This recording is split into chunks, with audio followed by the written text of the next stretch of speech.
तुही रे माझा मितवा मालिकेमध्ये आता ईश्वरीच्या आईचं सत्य अर्णवला माहीत झालंच. अर्णवने अखेर ते फोटो पाहिले आणि ते रेकॉर्डिंग सुद्धा ऐकलं.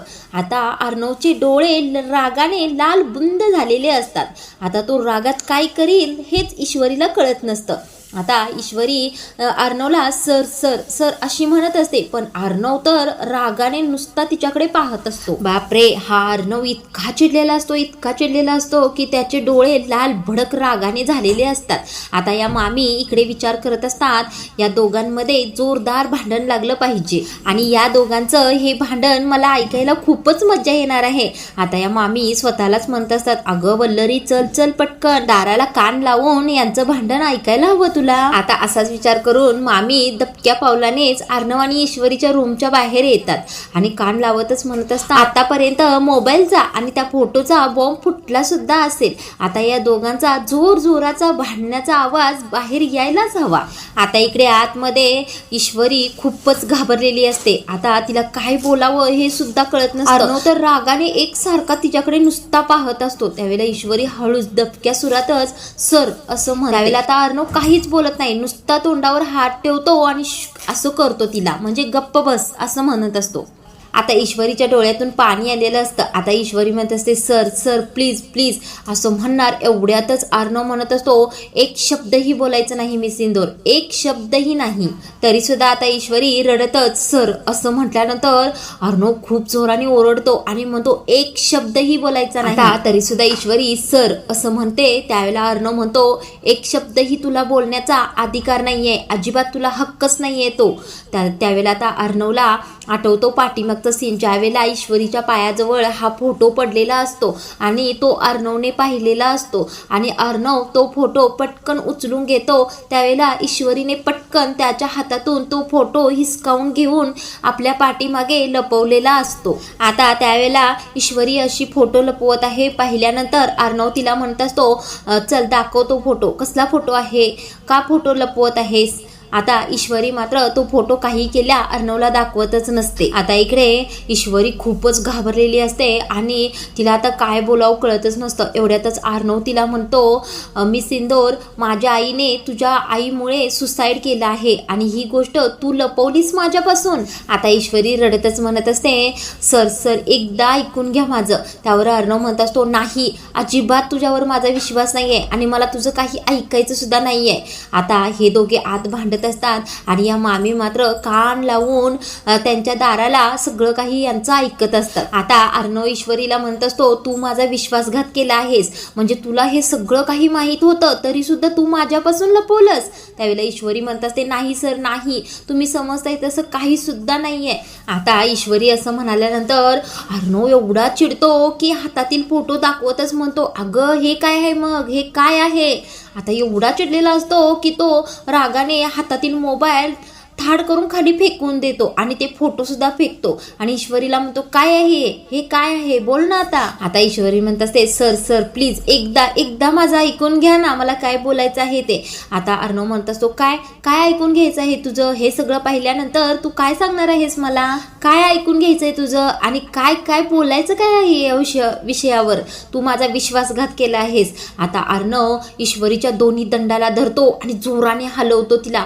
अगं इतक्या वर्षाने मी कुणावर तरी विश्वास ठेवला होता आणि ती व्यक्ती तू होतीस आणि तूच माझा विश्वासघात केलास. मिस इंदोर, का माझा विश्वासघात केलास तू, असं म्हणून अर्णव ईश्वरीला जोराने ढकलतो. आता ईश्वरी खूपच रडत असते. आता तिला काय बोलावं तेच कळत नसतं. आता ईश्वरीची आई ईश्वरीच्या बाबांना सांगत असते, अहो त्यांचा चेहरा तुम्ही बघायला हवा होता, ते मला विचारत होते की ईश्वरीला कसा नवरा हवा होता.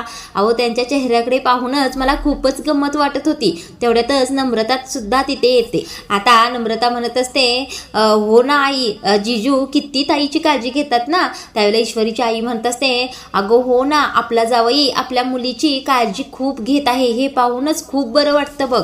आता ईश्वरीची आई ईश्वरीच्या बाबांची सेवा करत असते, त्यांचं तोंड वगैरे पुसत असते. आता ते करतच म्हणत असते, अगदी कोणत्याही आई वडिलांना हवासा वाटणारा जावई आपला आहे. आता त्यावेळेला नम्रता म्हणत असते, हो ना, आपल्या बाबांचे तर जिजू लुडो पार्टनर आहेत ना आणि अर्णव तर मुद्दामूनच हारतात बाबांच्या समोर, म्हणून बाबांचे खूपच लाडके आहेत ते. आता नम्रता म्हणत असते अर्णव जिजू खूपच चांगले आहेत आणि ते इशूसाठी काहीतरी चांगले सरप्राईज प्लॅन करणार आहे. आता ईश्वरीची आई म्हणत असते मिळू दे चांगलं सरप्राईज मिळू दे. इकडे अर्णवचा मात्र चांगलाच भडका झालेला. आता तो ईश्वरीला म्हणत असतो तुला सगळं काही माहित होतं, अगदी डिटेलमध्ये माहित होतं, तरी सुद्धा तू जाणून बुजून माझ्यापासून सगळं लपवून ठेवलंस, विश्वासघात केलायस माझा मिस इंदोर तू. आता ईश्वरीच नाही सर असं म्हणत असते, पण अर्णव काहीच ऐकून घेत नसतोय. आता अर्णव पटकन ईश्वरीला म्हणतो तू काय आहेस ते आज कळलं आहे मला.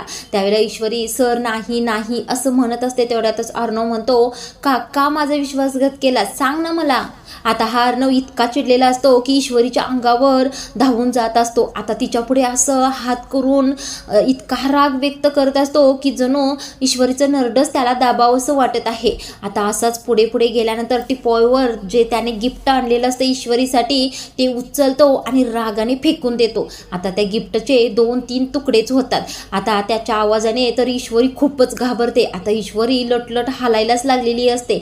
आता अर्णव ते गिफ्ट फेकतो आणि जोराने म्हणतो सांग तू माझा का विश्वासघात केलास बरं.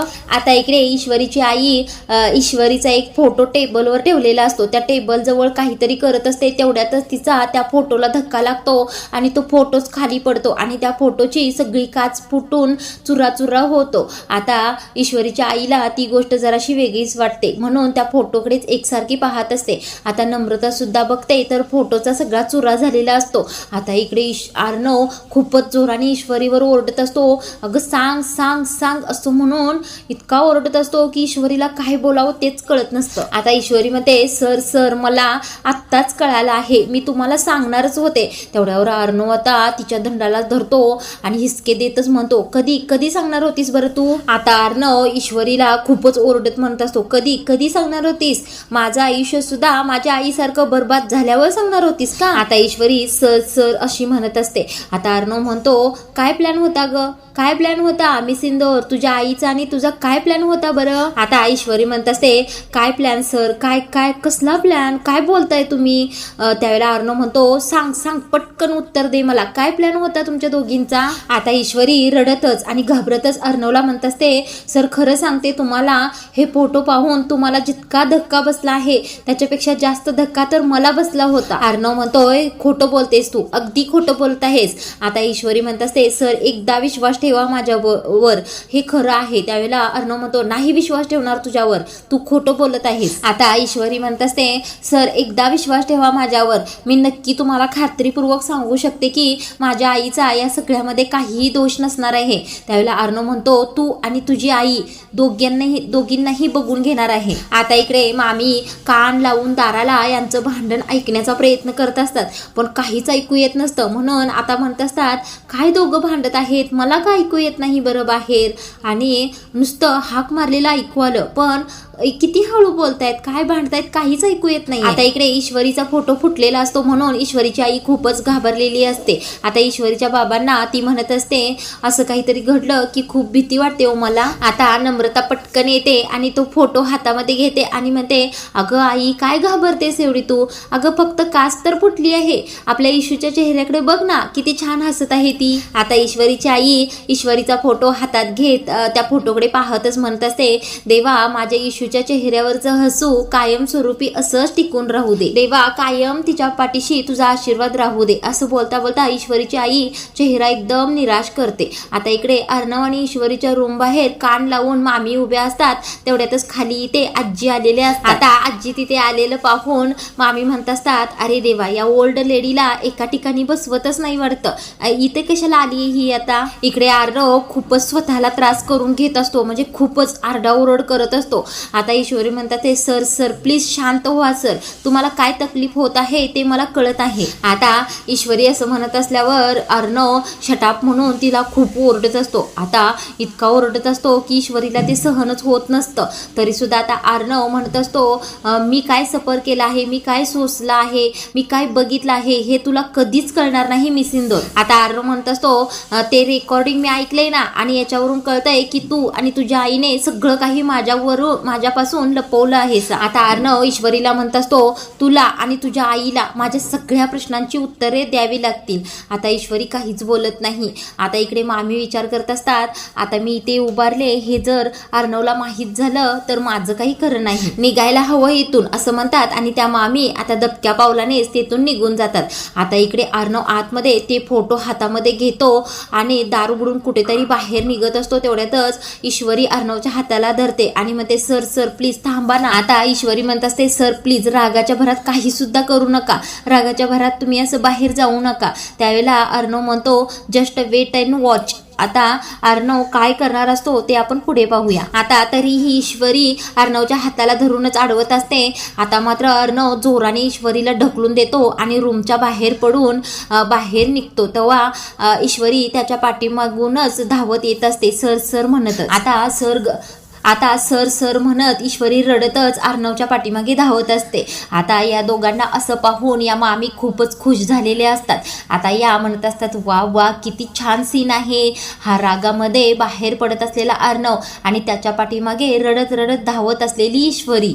आता या मामी चांगलीच या दोघांची मज्जा घेत असतात. तेवढ्यातच आता इकडे अर्णव बाहेर येतो आणि गाडीचं दार उघडून गाडीमध्ये बसतो. आता ईश्वरी पाठीमागून धावत आलेलीच असते. सर सर थांबा थांबा असा आक्रोश ती करत असते. आता अर्णव काही केल्याने ऐकत नाही. अर्णव गाडी सुरू करतो आणि बाहेर निघून जातो. ईश्वरी आता पाठीमागे इकडे रडतच म्हणत असते सर मी तुम्हाला नाही फसवलं, माझ्यावर विश्वास ठेवा, मी तुमचा विश्वासघात अजिबात केलेला नाही. सर मी तुम्हाला फसवण्याचा विचार स्वप्नात सुद्धा करू शकत नाही अशी ईश्वरी म्हणत असते. आता पटकन ईश्वरीच्या लक्षात येतं की अर्णव सर आईकडे तर गेले नसतील. आता ती आई असं म्हणते आणि धावत सुटते. इकडे मामी स्वतःच्या मनातच म्हणत असतात आता ही ईश्वरी घराबाहेर गेली आहे, ती परत कधीच घरामध्ये येत नसते. आता स्वतःला शाबाक्षी या वल्लरी मामी देत असतात आणि म्हणत असतात एकदाशी घराबाहेर पडली तर आता ही जबरदस्तीची सुनबाई. आता वा वा वा असं म्हणून खूपच एन्जॉय करत असतात. तेवढ्यातच आजी वल्लरी म्हणून हाक मारतात. अगं वल्लरी वल्लरी इकडे येतेस का जरा असं म्हणून आजी हाक मारल्यानंतर या मामी खूपच वैतागतात. त्या म्हणतात काय वैताग आहे या ओल्ड लेडीचा, काय हवं असतं बरं हिला सारखं सारखं आपलं वल्लरी वल्लरी करून हाकाच मारत असते ही ओल्ड लेडी.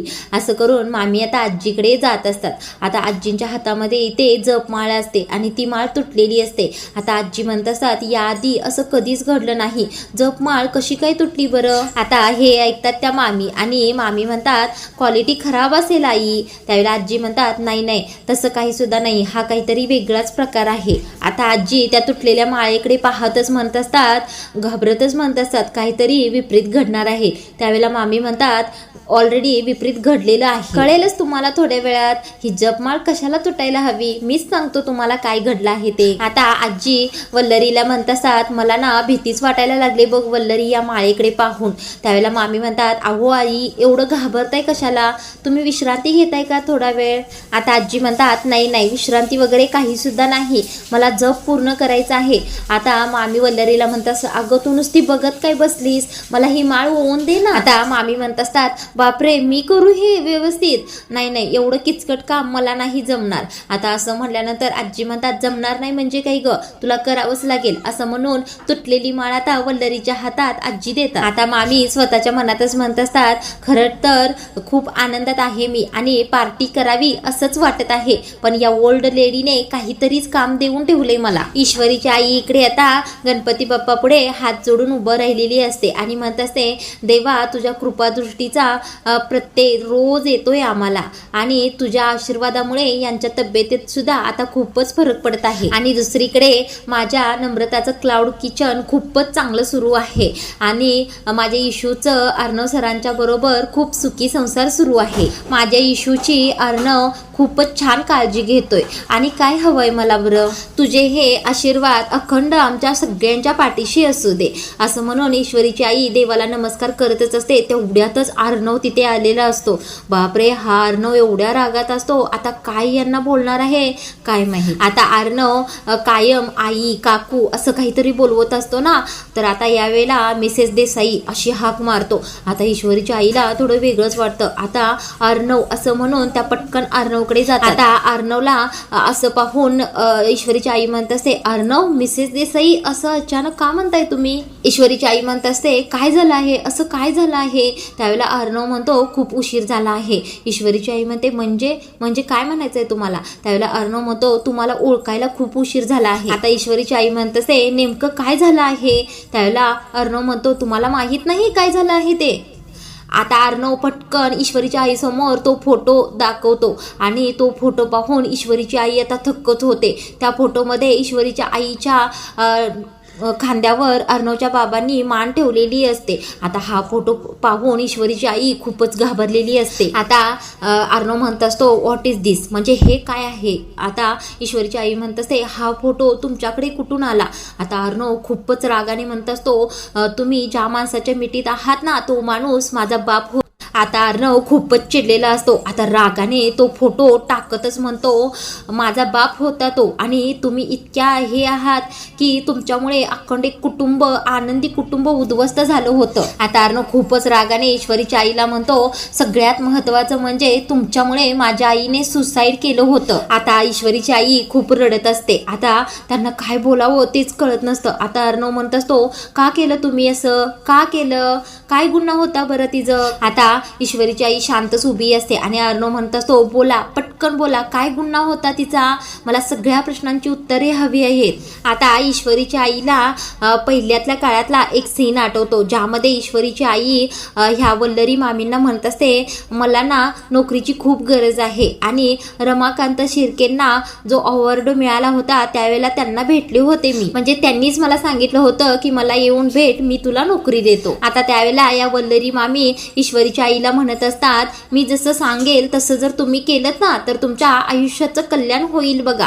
त्यावेळेला ईश्वरीची आई सुद्धा त्यांना म्हणालेली असते, हो हो, तुम्ही सांगाल तसंच मी करेन बघा. आता ईश्वरीची आई अर्णवच्या बाबांच्या जवळ गेलेली असते आणि म्हणत असते, इंटरव्ह्यू इथेच चालू आहेत ना? त्यावेळेला अर्णवच्या बाबांना थोडीशी चक्कर आल्यासारखं होत असतं आणि ते म्हणतात, इंटरव्ह्यू असं म्हणत जातात, त्यांना चक्कर येत असते. त्यावेळेला ईश्वरीची आई म्हणते, काय होत आहे तुम्हाला बरं? आता त्याच वेळेला अर्णवचे वडील चक्कर येऊन पडणार असतात. तेवढ्यातच ईश्वरीच्या आईने आधार दिलेला असतो आणि तिथेच खाली सोप्यावर त्यांना घेऊन बसलेली असते आणि अर्णवचे वडील गुंगीमध्येच तिच्या खांद्यावर मान ठेवून पडलेले असतात. त्यावेळेलाच आता सगळे मीडियावाले अचानक आत येतात. आता त्यावेळेला ते मीडियावाले या दोघांना या अवस्थेत पाहून म्हटलेले असतात की मिस्टर रमाकांत राजे शिर्के, तुमचे हे कारभार चालले आहेत का इथे? आता ईश्वरीच्या आईला हे सगळं आठवत असतं. अर्णव मात्र खूप रागाने म्हणत असतो, मिसेस देसाई, मला सगळ्या प्रश्नांची उत्तरे तुमच्याकडून हवी आहेत. आता हा सगळा प्रकार आठवून आणि अर्णवचा राग पाहून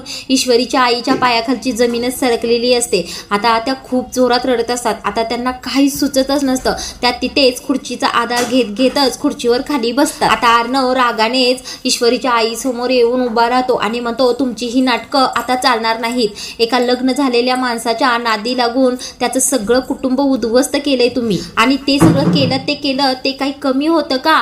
आणि स्वतःच्या मुलीला माझ्या आयुष्यात आणि पाठवलं प्रॉपर प्लॅनिंग करून. आता ईश्वरीची आई म्हणते, अर्णव काय बोलताय काय तुम्ही? त्यावेळेला अर्णव चिडून म्हणतो, काय बोलतोय मी, म्हणजे काय बोलतोय? तुम्ही जे केलंय तेच बोलतोय मी. आता अर्णव म्हणतो, बाद झाला, आता हे धक्का बिक्का बसायचं नाटक करून झालं असेल ना, तर मला माझ्या प्रश्नांची उत्तरे हवी आहेत. आता अर्णव खूपच चिडून म्हणत असतो, मला माझ्या प्रश्नांची उत्तरे आत्ताच्या आत्ता हवी आहेत. आता ईश्वरीची आई रडतच हात जोडते अर्णव समोर आणि म्हणत असते, अर्णव, मी हवं तर कोणत्याही गोष्टीची, अगदी कशाचीही शपथ घेऊन सांगायला तयार आहे की मला माहित नव्हतं की माझ्या भूतकाळाचा संबंध तुमच्या कुटुंबाशी आहे. अगदी माझ्या ईश्वरीला आणि नम्रताला सुद्धा यातलं काही सुद्धा माहीत नाहीये. त्यावेळेला अर्णव आता टाळ्या वाजवतच म्हणतो, वा वा वा वा. आता अर्णव चिडूनच म्हणतो, किती छान नाटक करताय हो तुम्ही. हे साधेपणाचं नाटक आहे ना, ते तुम्ही आणि तुमची मुलगी एकदम परफेक्ट करता बघा. आता अर्णव त्यांना रागानं म्हणतो, आता इथून पुढे तुम्ही दोघींनीही नाटक करायची गरज गरज नाहीये, काही सुद्धा नाटक करायचं गरजच नाहीये, कारण तुमचं सगळं प्लॅनिंग आता सक्सेसफुल झालं आहे. आता ईश्वरीची आई म्हणत असते, काय बोलताय तुम्ही? त्यावेळेला अर्णव म्हणत असतो, ज्या बाईमुळे माझ्या आईने सुसाईड केलं त्याच बाईची मुलगी माझी बायको आहे, याच्यापेक्षा वाईट काय घडणार आहे? रोज माझ्या डोळ्यासमोर असणार आहे, रोज मला तिचं तोंड पाहावं लागणार आहे. माझ्या आईचा जीव घेऊन तुमचं समाधान झालं नाही का? तरी सुद्धा आणि पुन्हा माझ्या आयुष्यात आलात. असं म्हटल्यानंतर आता ईश्वरीची आई म्हणत असे, नाही हो नाही, तसं काही सुद्धा नाही. आता अर्णव म्हणतो, नाही मग कसं आहे? आता अर्णव खूपच ओरडून म्हणत असतो, कसं बस तरी मी यातून सगळ्यातून सावरलं होतं स्वतःला, मग का आलात माझ्या आयुष्यात, का आलात बरं परत? आता अर्णव खूपच चिडलेला असतो आणि आजचा भाग इथेच थांबवला